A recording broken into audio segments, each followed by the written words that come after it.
Nilimaliza na kutoka mle ndani. Maganga alikuwa ni kama aliyepigwa na ganzi. Ni wazi kwamba hakuwahi kabisa kukutana wala kutarajia jambo kama hili.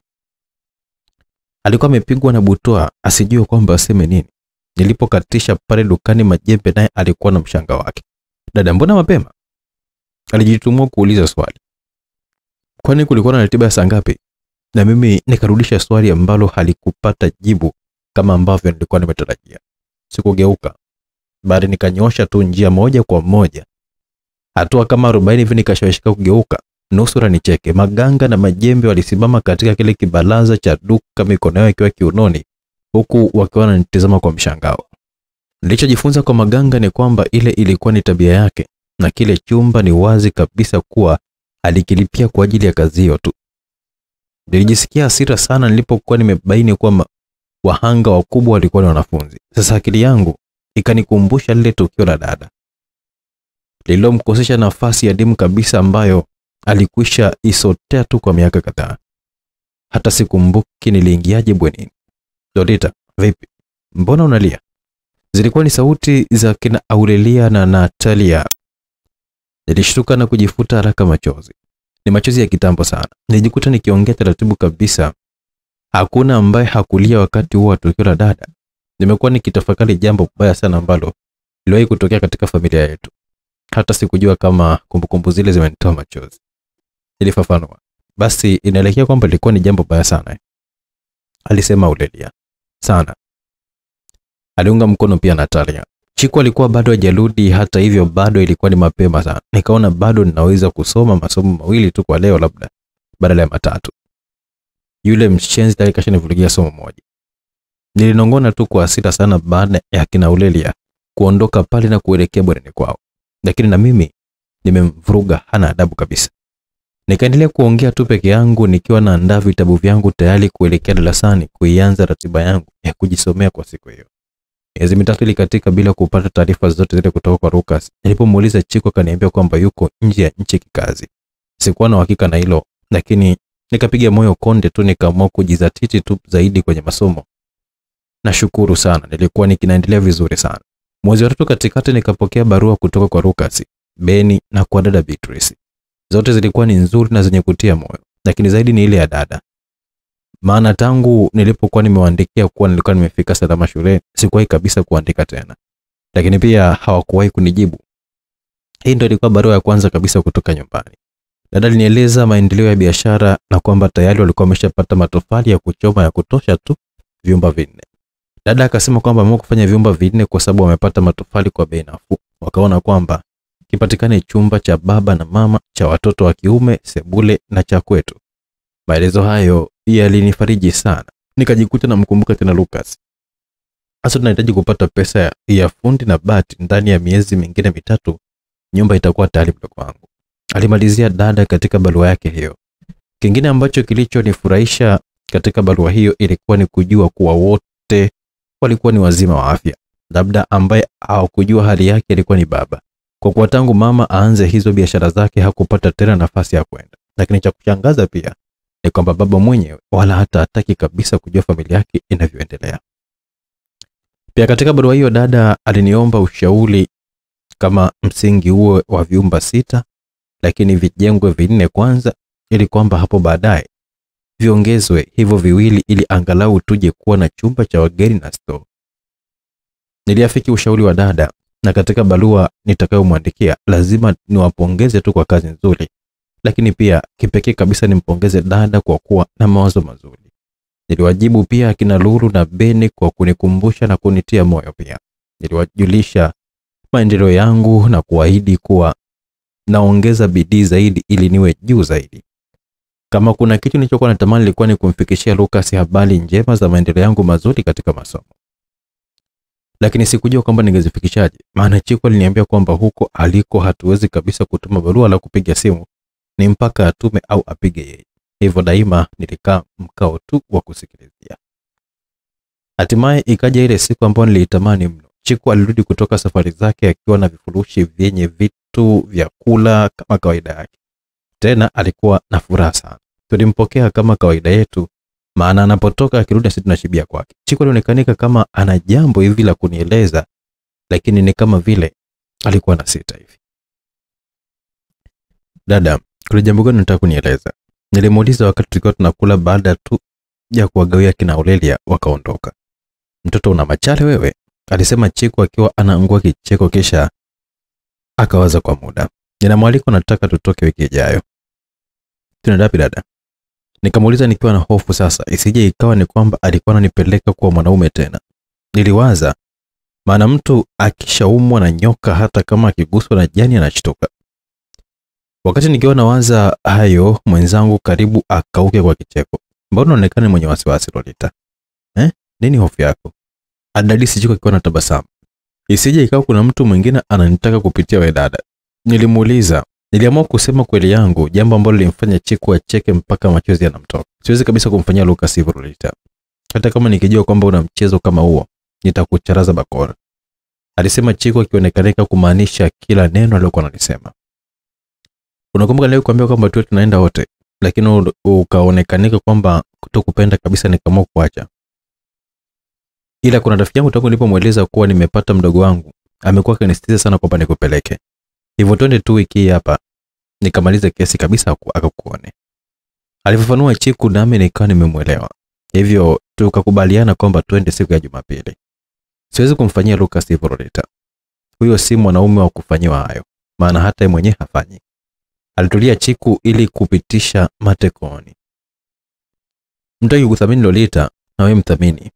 Maana hata kama ungefanya nikajua nitakuchapa bakora. Alisema Chiku na kunishangaza sana. Maana kwa kinywa chake alitamka kwamba anaweza kuwa na mwanaume mwingine na Abdi asijue. Mkataba wangu na Abdi haueleweki. Mahusiano ya namna hii hapa. Ukilema utajikuta njia panda. Alisema Chiku kama ambaye alikuwa ameyasoma mawazo yangu mimi. Lakini dada Chiku, uliniambia kabisa kama mtarajia kuoana. Wakamwambia kidogo cha vipi tena wewe na mashaka? Sijui Lolita. Wewe acha tu kama alivyo. Alisema kama mtu ambaye amekata tamaa. Hapana dada. Sema tu kwamba wewe hujampenda, ila mimi naona kabisa kwamba Abdi mbona ni mzuri tu yule. Niliuliza kwa mshangao. Kama mzuri basi tubadilishane. Mimi nimchukue Lucas wewe. Nilimkata kauli. Unaona sasa. Alisema Chiku akiwa anacheka. Tungeuana hapa. Nilisema huku nikicheka. Yamekuwa hayo. Aliongea akiwa bado anacheka. Dada, sijui kama nitakuja kupenda tena Lucas akiniponyoka. Basi sitaingia tena kabisa kwenye mahusiano. Nilisema na kumfanya Chiku agune japo hakusema chochote kile. Wiki mpya ilianza tena na ratiba zake kama kawaida. Ilikuwa ni wiki yenye furaha na changamfu kwangu. Lakini sikujua sababu ya furaha ile, japo Chiku aliniambia kwamba tutoke Jumapili. Furaha yangu haikuwa kwa sababu hiyo. Ni kitu kingine kabisa ambacho kilikuwa kipo ndani yangu, japo nisingeweza kukielezea hata kidogo. Maana hiyo safari yenyewe naenda tu kwa kuwa ni Chiku. Vinginevyo kuvuruga ratiba yangu ya Jumapili tena vipindi vyote, hilo halikuwa jambo la kunifurahisha hata kidogo. Tayari ilikuwa ni Jumamosi na tulikuwa tupo kwenye usafi wa mazingira yote, tukianzia ndani na kisha nje. Lolita aliita Chiku kwa sauti ya chini. Abe, nilitikia huku nikiwa namgeukia. Una machale wewe? Kwa nini dada? Kwa nini siku hizi una furaha sana? Aliuliza huku akiwa anacheka, lakini katika macho yake kulikuwa kuna zaidi ya hilo swali. Sasa hutaki nifurahi dada? Nilihoji, lakini Chiku hakunijibu haraka. Kesho unakwenda kuonana na mpenzi wako Lucas. Unasemaje dada? Niliuliza kana kwamba sikumsikia vizuri. Ulichokisikia mpaka nirudie kila mtu hapa asikie? Alisema Chiku akionekanika wazi kumaanisha kile ambacho alikuwa anakisema. Nilijikuta nikiwa namkumbatia na machozi ya furaha sasa yakawa yanatiririka. Kupata taarifa za Lucas ni kitu ambacho nilikitamani mno. Nikaona kwamba kesho kama mwezi mzima umebakia. Afadhali dada hukuniweka tu wazi siku ile. Maana hii wiki sijui kama ningesoma hata. Nilijikuta nikiwa namshukuru Chiku kwa kunificha jambo hili badala ya kumlaumu. Maana binafsi najijua hii wiki ningeona kama vile mwaka. Maana niliona bado siamini kabisa kuwa naenda kuonana na Lucas kesho. Nilishaanza kumfikiria vibaya kwamba labda alikuwa tu na haja ya lile jambo moja kwangu tu kisha anitelekeze tu kama nisiyekuwa na thamani kwake tena. Lakini yale yote aliyokuwa ananifanyia yalifanya mashaka hayo yasinisumbue sana. Badala yake nikajikuta nikiwa najiambia tu mwenyewe, subira yafuta heri. Na sasa Lucas huyo anakuja toka Dar es Salaam hadi kusini kuja kuniona mpenzi wake. Hakika nilijisikia faraja sana. Lolita, Aliniita Chiku ghafla na kunitoa kwenye lindi la mawazo. Abe, nikaiti kama niliyetoka usingizini. Unaona sasa, tayari umeshaanza kuota ndoto mchana kweupe. Tena ukiwa kabisa macho. Alitania Chiku kwa kicheka. Kweli sio siri dada. Kesho unaona kabisa ni zaidi ya wiki. Hata masaa tu hayaendi kabisa tena. Chiku alikuwa hana mbavu kwa kucheka, ila hiyo ndio ilikuwa ni kweli ya moyo wangu. Sasa nyie vipi? Mwenzako kule hapati usingizi kwa ajili yako. Uwe na wewe pia huku tena umeanza kuota ndoto mchana kweupe. Si muoane tu. Aliendeleza Chiku ule utani wake. Sasa dada, kweli unaombea nikatishe masomo yangu? Nikalalamika. Lakini unaita mdogo wangu, ni kweli kabisa kwamba mnapendana sana. Lucas aliyekuwa hana mpango na wasichana, hata kudili kabisa kuwadhihaki wale walikuwa wanajigonga kwake, eti leo hii anakosa usingizi kwa sababu ya mapenzi. Hakika haukosea aliposema kwamba ukistajabu ya Musa utaona ya Firauni. Akaendelea kushangaa Chiku huko akiwa anaendelea kucheka. Kama sio shule Lolita, ningesema kwamba muone. Kama sio shule Lolita, ningesema tu muone ili mkate kabisa mzizi wa fitina. Maana sasa hivi mnateseka sana. Aliongea Chiku akiwa ananitazama kwa masikitiko sana. Maskini Lolita, mimi hata sikuwa nimekisia yale ambayo Lucas alishaanza kuyapanga na kufanya kwa ajili ya familia yake mpya anayotarajia kuwa nayo atakayoianza na mimi. Na kwa vile alinikuta nikiwa ni msichana ambaye bado ulimwengu wa Adam na Hawa ulikuwa haujanimeza, alifurahi sana kunikuta nikiwa bado binti. Yeye pia hakuwa kijana machachari kama wengine, wala hakutaka kuwa na maisha ya hovyo kama wanavyosema vijana wengine kwamba wanakwenda na wakati kwa kuona utitili wa wasichana kila kona. Lucas aliuchukia umaskini, na ndio maana alikuwa anafanya jitihada ya kunitoa katika ule umaskini ambao aliouchukia mno. Ile wiki moja na nusu ambayo alioishi na Lolita ilimtosha kuweza kumsoma na kumjua Lolita kwamba naye pia kama alivyokuwa Lucas kwamba alikuwa anachukia umaskini, lakini pia aligundua kuwa Lolita alikuwa katika kundi gani la watu, kwamba ni miongoni mwa wale ambao tunaowaita magenius, yani kwamba mwenye akili za kupitiliza. Vyote hivi vikamfanya Lucas yazidi kuchanganyikiwa, maana ndio aina ya mke aliyekuwa anamtamani sana kuwa naye. Lucas mwenyewe alikuwa ni msomi wa kiwango cha PhD. Aliweza kufikia hapo kwa kuwa alikuwa na malengo ya kutoka katika umaskini aliozaliwa nao. Akaona mkombozi wake angelikuwa ni elimu. Akasoma kwa bidii na kwa nguvu zake zote. Akiwa amezaliwa na kukulia katika familia ya kimaskini, alijua vizuri adha ya umaskini. Pengine lipo ambalo Lolita hakupata kulijua, wala Lucas hakujua kama angeanzaje kumweleza mpenzi wake. Pengine kwa Lolita ilitosha kabisa kujua kuwa Lucas alikuwa ni msomi na mtanashati. Usiku ule haukulalika kabisa, ukafanya uonekanike mrefu kuliko hata mwaka. Kulala hakukulalika, kukaa hakukalika, kusimama nako nikaona kwamba nisije nikaitwa mwanga bule. Ikawa nimehangaika tu usiku mzima, hata yale masaa yangu ya kusoma usiku sikuweza kabisa. Chiku angenieleza tangu siku ile, naona kwamba ningekufa kabla wiki haijaisha, au hata ningeonekanika kama chizi vile. Pengine hata walimu wangeweza kunishtukia. Niliposikia majogoo na wika nikashukuru sana kimoyo moyo. Bora kukuche, nilinong'ona. Lolita Chiku. Abe, niliitika haraka sana. Unaongea na nani? Aliniuliza. Mimi nimeongea, labda nilikuwa naota. Nilitania, nikajua kile alichokuwa akimaanisha. Chiku akaishia kucheka na kisha akaelekea uwani. Tulianza kujiandaa mida ya saa 10. Ilipokuwa imefika saa 11:30 tulikuwa tuko tayari kwa safari. Tulitembea mwendo kama dakika 10 hivi tukifuata barabara kubwa na kisha tukaingia kushoto. Sasa tulifuata uchochoro hadi tukawa tumejitokeza kwenye barabara nyingine, lakini hiyo ilikuwa ni ya vumbi. Chiku ndiye ambaye alikuwa ni mkuu wa msafara. Mimi sikujua tulikuwa tunaelekea wapi, maana stendi tulikuwa tumeshaiacha mbali kabisa. Wala tukupita upande ule wa stendi. Nikabaki nikijiuliza tu kama tunaenda Mtwara kweli au ni wapi tunaenda. Ayote yalipita akilini mwangu na wala sikuthubutu kumuuliza chochote kile Chiku. Tulipotokeza ile barabara ya vumbi, tulipinda kulia na kutembea kama dakika 5 hivi ndipo tukaweza kuwakuta vijana wawili wakiwa wamesimama na basikeli zao. Kwa mtazamo wa haraka vijana wale walikuwa ni wa Makonde, ambao wakamchangamkia sana Chiku kwa salamu. Loli aliita Chiku kwa sauti ya chini kana kwamba hakutaka wale vijana wasikie kile alichotaka kuniambia. Abe, niliitika kwa sauti ya chini pia. Umewahi kupanda baskeli? Aliuliza kwa sauti ile ile ya chini. Huo ndo usafiri wetu wa haraka sana huko nyumbani, nilimjibu. Basi twende, alisema akiwaendea wale vijana.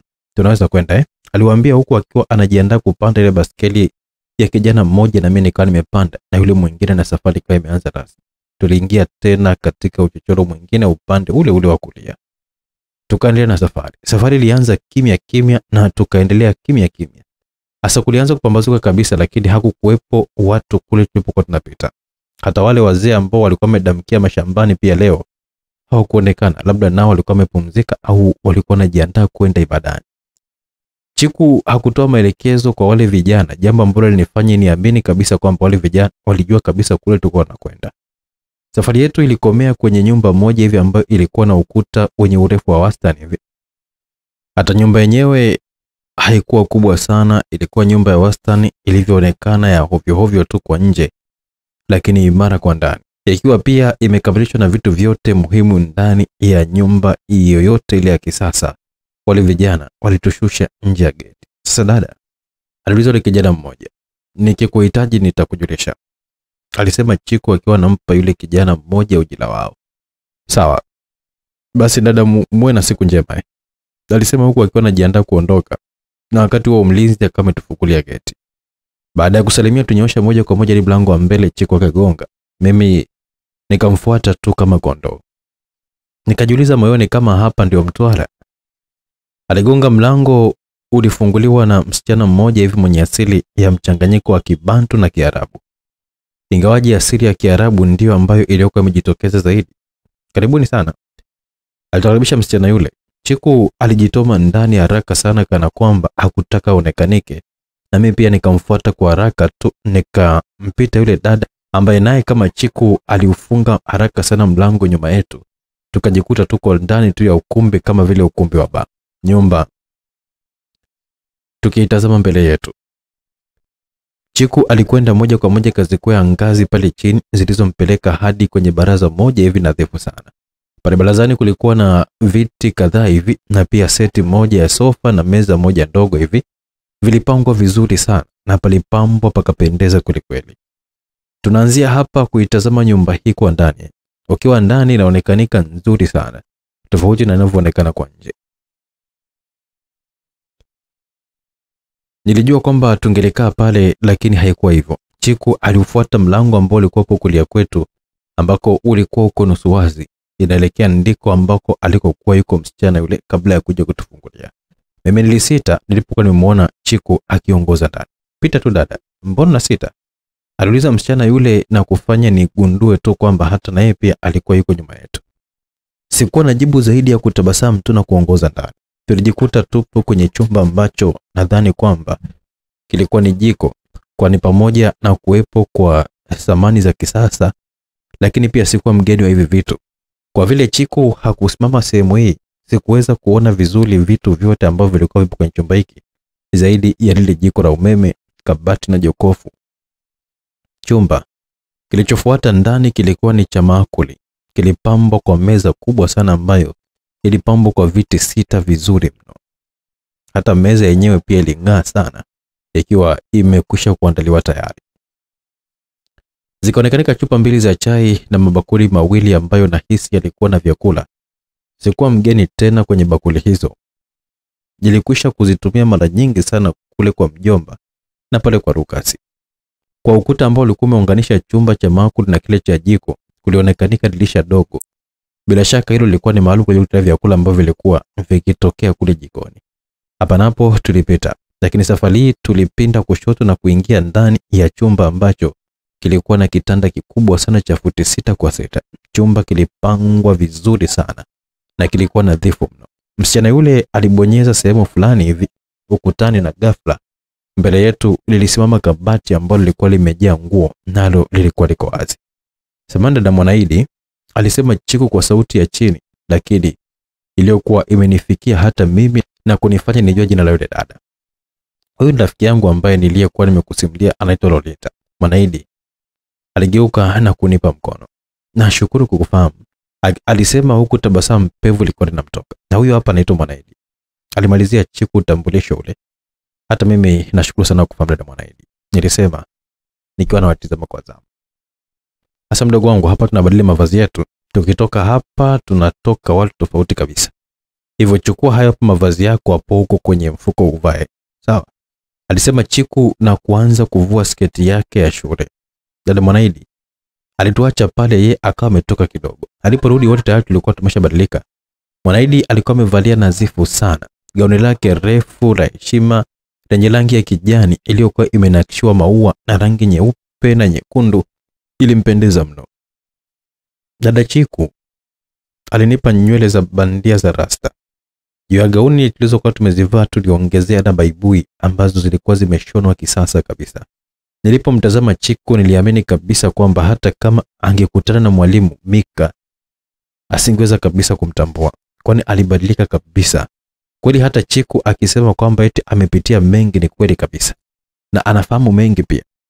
Nilitafakari kuonekana mkagua Chiku kwa upya kabisa. Hata dada Mwanaidi pia aliporudi ilibidi kwamba atutazame vizuri ili aweze kutofautisha kati yangu na Chiku.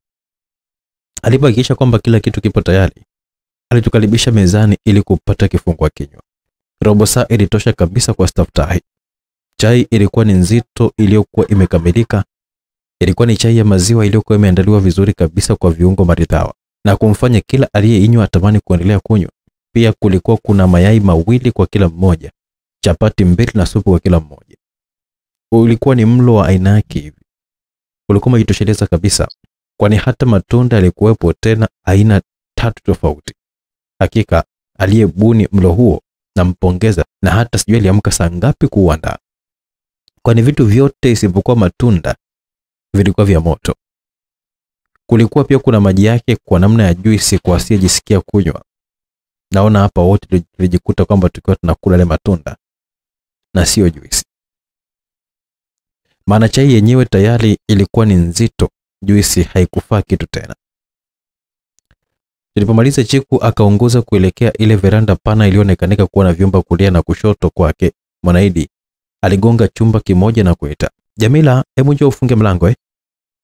Sisi tuliongoza moja kwa moja hadi katika sebule moja nadhifu sana, iliyokuwa imepambwa kwa samani za uhakika sana.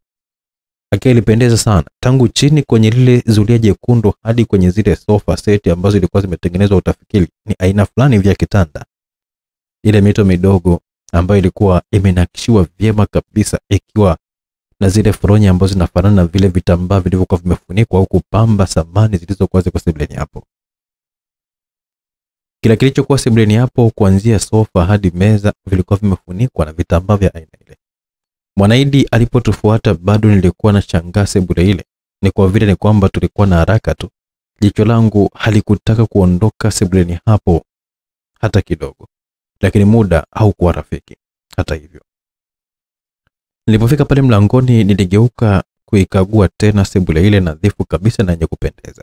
Ile rangi ya kuing'aa kwenye kuta zake na ile dali ambayo ilikuwa imesukwa kwa namna ya kupendeza sana. Dada Mwanaidi aliyenishtua kutoka ule mdu wao akiwa sasa ameongozana na dada mwingine ambaye alikuwa na asili ya Kiarabu kabisa. Alinisalimia kisha akampungia Chiku ambaye alikuwa nje kabisa kwa sasa. Huyu alikuwa ni msichana mzuri wa shani, akiwa bado ndani ya lile gauni lake refu na maridadi sana la kulalia. Hata ndani ya vazi hili la usiku bado alionekanika ni mzuri sana. Baada ya sebule unaingia kwenye kibaraza chote kimepambwa, kile ambacho tulichokuwa tumeingilia kule nyuma wakati tulipokuwa tunakuja. Tuliongozana kuelekea nje. Mwanaidi akafungua mlango wa banda ambalo lilikuwa kwa nje upande wa kulia. Tayari alikuwa ndani ya gari akiwa anarudi kinyume nyume. Ilikuwa ni Benzi moja la kifahari. Alipokwisha kuiweka sawa pale nje akafungua milango yake, yeye akiwa bado yuko ndani tukaingia. Vioo vyake vilikuwa ni vyeusi. Aliye nje asingeweza kabisa kutuona, ila sisi wa ndani tuliona kila kitu huko nje, tena tuliona vizuri sana. Mbele ya nyumba kulikuwa kuna geti la chuma lililokuwa limenakishwa kwa rangi ya fedha. Mwanaidi alibonyeza kitufe fulani tukiwa tayari tuko nje ya geti, nalo likajifunga taratibu. Ya Jamila alikuwa ameshafunga mlango wa nyumba nyuma yetu na kurudi ndani hata kabla hatujaingia kwenye gari. Baada ile gari kujifunga vizuri kabisa, ndipo akaondoa gari taratibu kabisa na safari ikaanza. Hakuwa amesahau kumpungia yule mlinzi wake pale nje ya geti ambaye alionekanika naye alikuwa anajiandaa kuondoka ili kurudi nyumbani kupumzika. Ni baada ya kumpungia baba yule alipofunga vioo vyote tukaanza kuacha kibanda kile cha yule mlinzi taratibu. Mwenyewe bado alikuwa amesimama tu akiwa anatazama gari mpaka ikawa haionekani tena. Mwendo bado ulikuwa taratibu kabisa mpaka tulipoingia barabara kubwa. Hapo mwendo ukaongezeka taratibu na sasa ulikuwa ni mkali sana. Sasa nilikuwa naweka kabisa wa kuweza kumuona mpenzi wangu, maana sasa nilikuwa nimeipata picha ile safari. Kadri tulivyokuwa tunazidi kusogea mbele ndivyo hamu ya kumuona Lucas ilivyokuwa inazidi kuongezeka. Hata tulipokuwa tumekaribia mji wa Mtwara, sikuamini macho yangu, maana safari niliona fupi kuliko zile za kwenda nyumbani na kurudi shuleni. Tunapokwenda kupanda meli au tulipokuwa tunashuka kwenye meli, yawezekana kwamba ni kwa sababu ya mwendo wa hii gari. Tulipoingia mjini, Mwanaidi alipunguza mwendo hadi kufika mwendo wa wastani. Tangu tulipokuwa tumeanza safari, hakuna aliongea. Ni kama vile kila mmoja alikuwa akiyatafakari mambo yake, au hakuna hata mmoja wetu ambaye alikuwa na jambo la muhimu ambalo lingefanya watu tuweze kuongea. Bila shaka kila mmoja alikuwa anawaza kule alikokuwa naenda. Nilizinduka kutoka katika zile fikra zangu gari liliposimama katika mtaa fulani hivi. Chiku pia hakuwa amenieleza mengi kuhusu Mwanaidi, lakini inaonekana kwamba walikuwa wanafahamiana sana. Pia niligundua kwa haraka tu kama Mwanaidi alikuwa ananitazama kupitia kioo kilichokuwa kimewekwa mbele yake kama ananisoma na kunichunguza hivi. Nami sikutaka aelewe kuwa nilikuwa nimemshtukia. Nilijifanya sina habari na mawazo yake kwa kutazama nje muda mwingi. Nikiwa namuona kupitia pembe za macho yangu, maana niligundua kwamba kila macho yetu yalipokuwa nakutana aliyakimbiza haraka sana ya kwake. Sikujua sababu wala hilo halikunishughulisha sana. Tulipokwisha kushuka, Chiku alimpungia Mwanaidi na mimi nikafanya vivyo hivyo, kisha akaondoa gari kwa mwendo ambao ulioniacha nikiwa nimedua kwa sekunde kadhaa. Ungefikiri ni yale magari ya mashindano.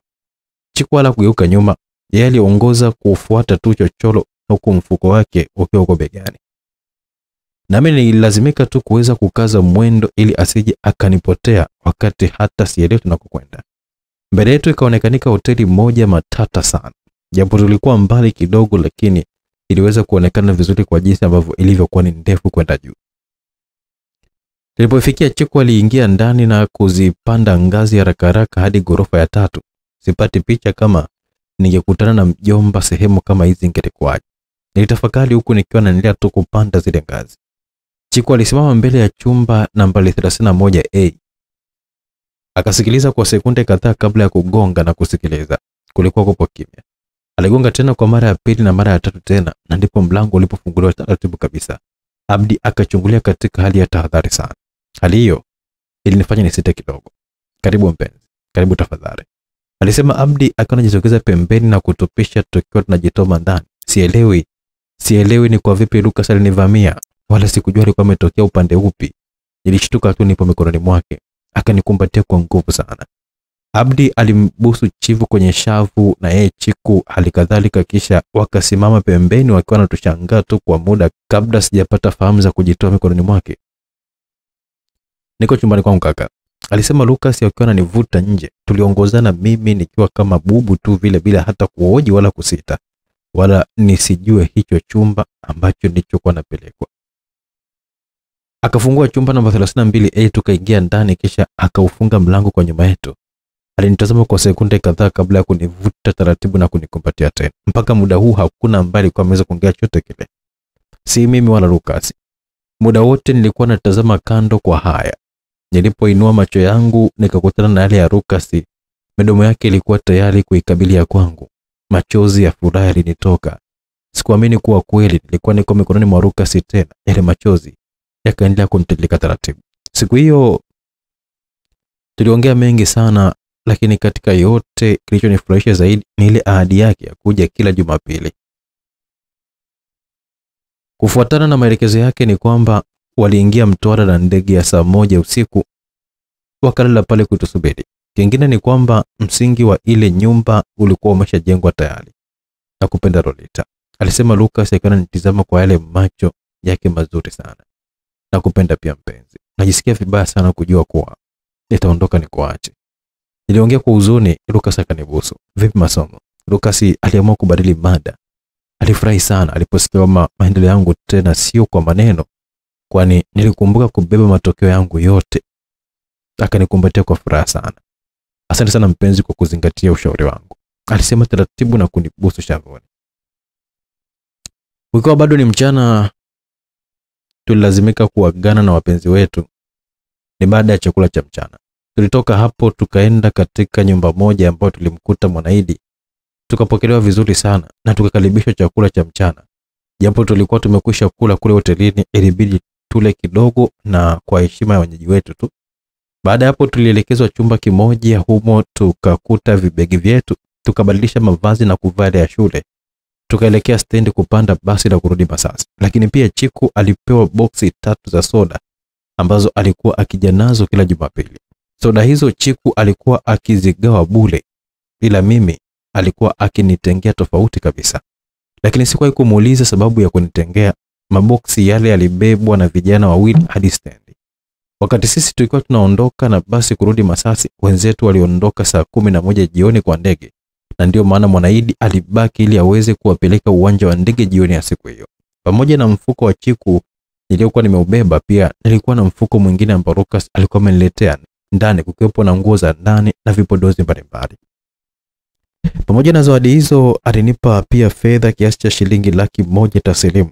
Japo hakuna hata mmoja wetu ambaye alikuwa anapenda tutengane siku hiyo, lakini tulilazimika.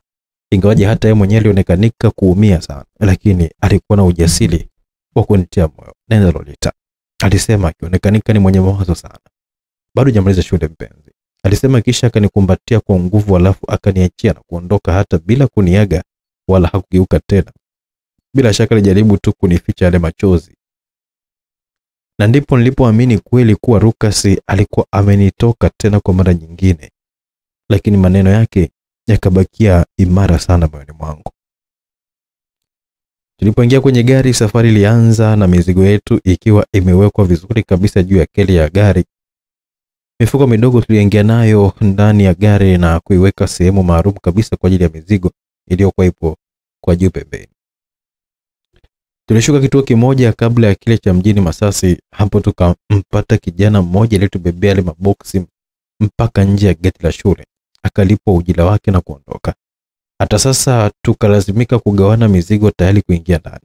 Na tulipoingia eneo la shule, tulilakiwa na wanafunzi kama tulivyokuwa tumezoea kumlaki Chiku. Kama kawaida yake Chiku, vifurushi vya mapochopocho tu havikosekana. Hata sijui ni muda gani alikuwa amevinunua, maana sikumuona. Labda alinunua pale hotelini wakati nikiwa bado niko ndani na mwandani wangu. Aliwagawa wanafunzi kama kawaida yake, ila mimi nilimwambia kwamba asinipe, maana bado nilikuwa najisikia kushiba. Kweli una haki ya kushiba mdogo wangu, maana hata furaha pia ulionayo ni shibe tosha kabisa. Alitania Chiku kama kawaida yake. Ni kweli dada, nina furaha sana leo. Furaha itakayodumu na kuendelea hadi atakapokuwa amekuja tena wiki ijayo. Nilimweleza Chiku kwa uhakika yale mapya yaliyokuwepo. Niliingia kupumzika mapema maana nilijisikia uchovu sana. Lakini haikuwa rahisi kupata usingizi. Mawazo ya Lucas hayakuniacha. Niliwaza na kuwazua hasa zile ahadi zake kwangu ya uaminifu na familia bora kati yake na mimi. Nikaendelea kutafakari yale maongezi yetu na Lucas kule Mtwara. Lolita, bado unaendelea vile vidonge? Kwanza nilitaka kusita kwa sababu sikujua sababu ya kuniuliza hivyo.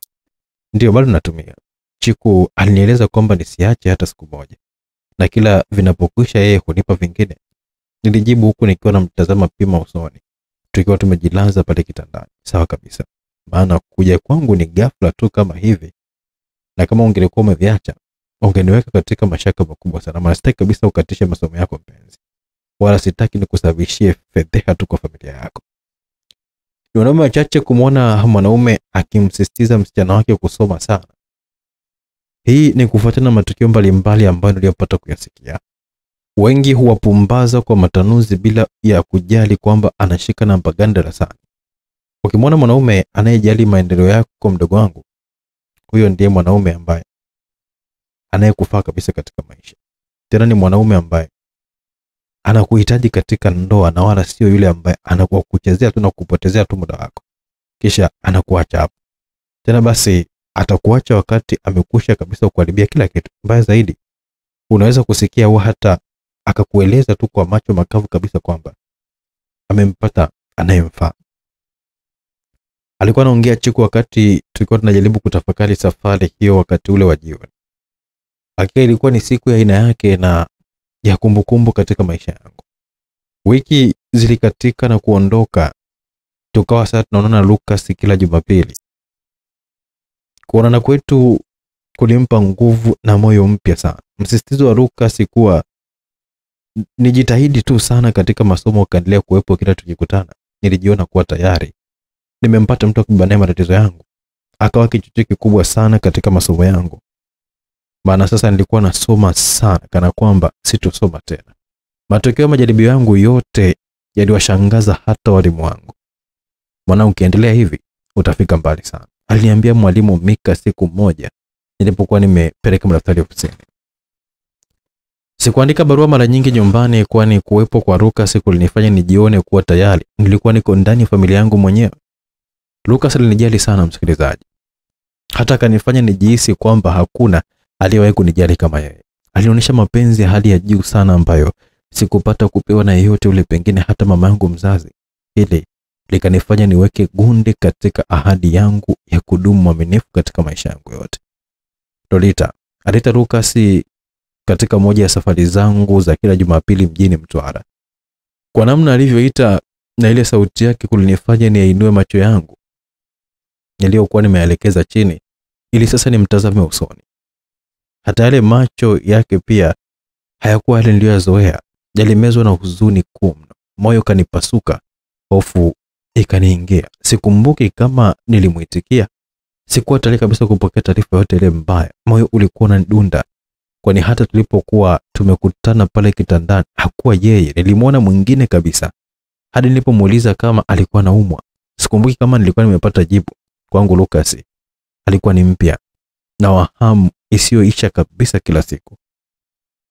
Nitaka kumaliza kiu yangu ya mahaba kabisa kila nilipokuwa tunakutana. Lakini katika siku ya leo hakuonekana kuwa tayari kwa kazi hiyo. Hilo lilinitisha sana na hata sura yake ilinitisha na kuniogopesha hadi nikashindwa kabisa kuendelea kumtazama usoni.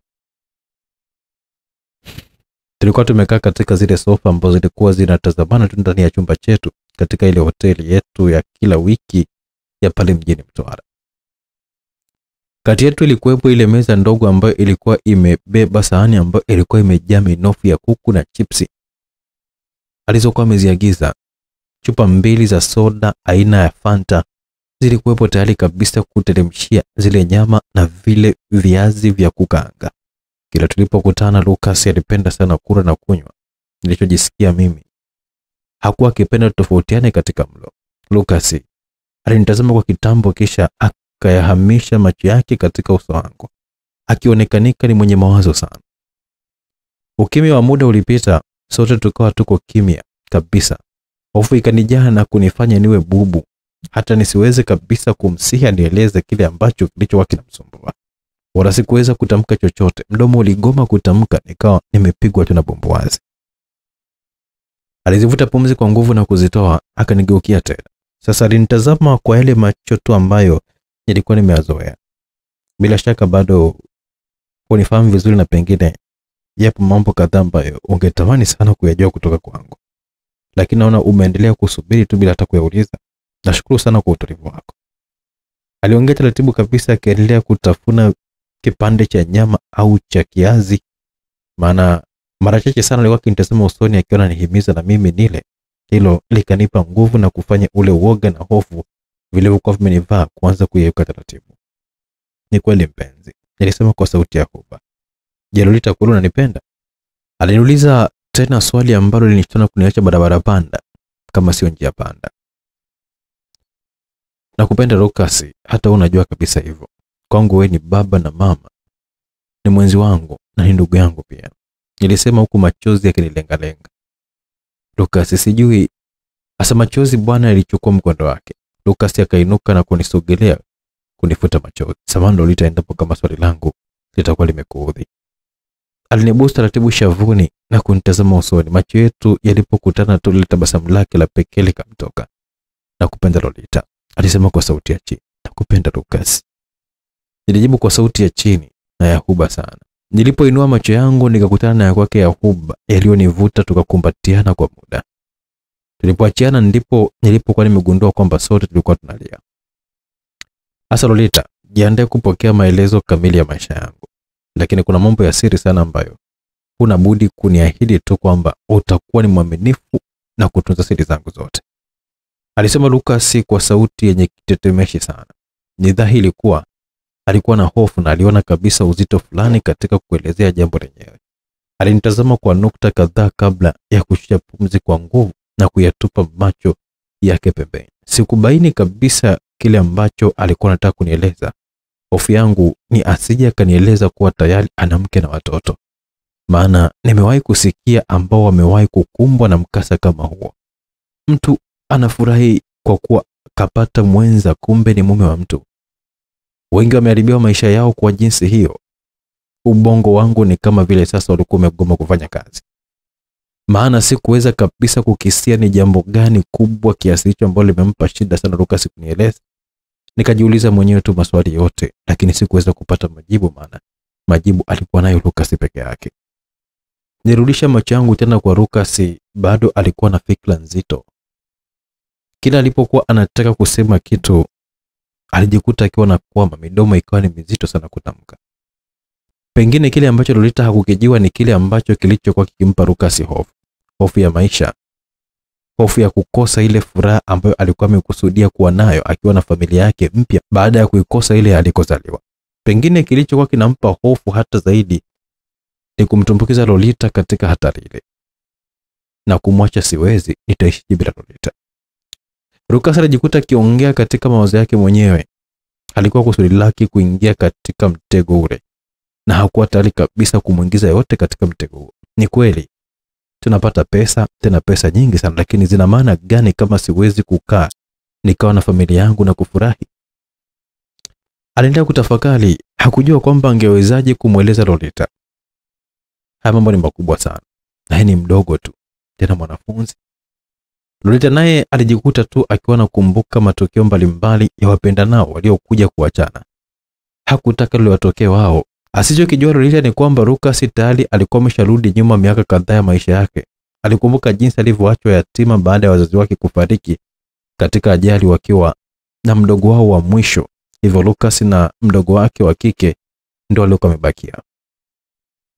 Maana mpaka wazazi wao walipokuwa wamefariki, hiyo familia ilikuwa na watu watano, yani baba, mama na watoto watatu. Lucas alikuwa ni mkubwa, akifuatwa na mdogo wake wa kike, kisha wa kiume ambaye ndiye aliyefariki akiwa na wazazi wao. Maana bado alikuwa na nyonya. Baada ya kumaliza msiba wa wazazi wao, baba yao mkubwa akawa amewachukua, akiwa pia ndiye msimamizi wa mali zilizokuwa zimeachwa na hao wazazi. Lakini mambo hayakwenda kama ambavyo wengi walikuwa wametarajia. Mateso na kutokuthaminiwa kulisababisha kifo cha mdogo wake miezi 6 tu baada ya kifo cha wazazi wao. Lucas alihuzunika sana, maana alikuwa wawili, sasa amebaki peke yake. Kifo cha mdogo wake kikaibua upya machozi ya kufiwa na wazazi wake. Akiwa anaweka kwamba wazazi wake wangekuwepo, basi mdogo wake pia singekufa. Mawazo hayo ndio ambayo yalimpelekea kuwalilia wazazi wake upya kabisa. Pengine kilichomtishia zaidi ni kuendelea kubaki katika mazingira yale magumu na ya kutisha sana. Tayari alishaachia shule kidato cha pili. Kifo cha mdogo wake kikawa ni kichocheo cha Lucas kuondoka nyumbani kwao Mbeya, akitorokea jijini Dar es Salaam. Kabla ya kutoroka, lazimika kubaki ili amtunze mdogo wake, maana aliogopa kumwacha peke yake tena katika mikono isiyokuwa salama. Lakini sasa hakuona cha kumzuia tena. Katika safari hiyo alikuwa na wenzake watatu, yeye akiwa ni wanne. Kati ya vijana hao alimfahamu zaidi Titus, waliozoea kumuita Tusi, kifupi cha neno Titus. Walitoroka kutumia malori ya mizigo, njia ambayo ilizoeleka na vijana wengi ambao walikuwa wanaingia kwenye hayo malori ya mizigo bila dereva wala utingo yote kujua. Walikuwa wakiingia baada ya malori kupakia. Ule muda wa dereva na utingo kwenda kula ndio ambao ulikuwa ni muda wao mzuri wa kuweza kuingia kwa kificho. Walikuwa wakiangalia malori yale ambayo hayajajaza sana mzigo, kisha walifunua sehemu ndogo ya kupatia hewa. Walipofika Dar es Salaam, walijiunga na kundi jingine la vijana wa mitaani. Lucas akiwa ni mpole na mwenye akili. Hali ile ya kuishi mtaani ilimtisha sana, kwani mazingira waliokuwa wakiishi vijana wale yalitisha mno. Titus na wenzake, mambo hayo hayakuwa ni mageni kabisa kwao. Wakiwa Mbeya, hizo ndo zilikuwa ni kazi zao. Lucas yeye alikuwa ametokea moja kwa moja kijijini, hakuwahi kabisa kuwaibia hata wazazi wake, wala hakuwa mdokozi. Sasa leo anaanzaje kupola? Ilitokea kwamba pale Lucas alipopewa kazi ya kufanya au hata alipokuwa ameshirikishwa katika kazi ya kupola, alijificha na kuwasubiri wenzake kwenye uchochoro. Walipofanikiwa aliwafuata kwa kuomba chochote kile. Walinunua chakula au kama walichopola kinalika basi walikula, na kama sio Titus, mara nyingi Lucas angeshinda na kulala na njaa. Titus alikuwa kimhurumia sana, labda kwa kumwona ni mdogo kuliko wao. Pia ni yeye ambaye alikuwa amemtia moyo kijijini kwamba waende kutafuta maisha mjini. Ilikuwa ni huzuni kubwa sana kwa kundi, na hasa kwa Lucas siku ambayo Titus alikuwa amegongwa na gari na kufa papo hapo.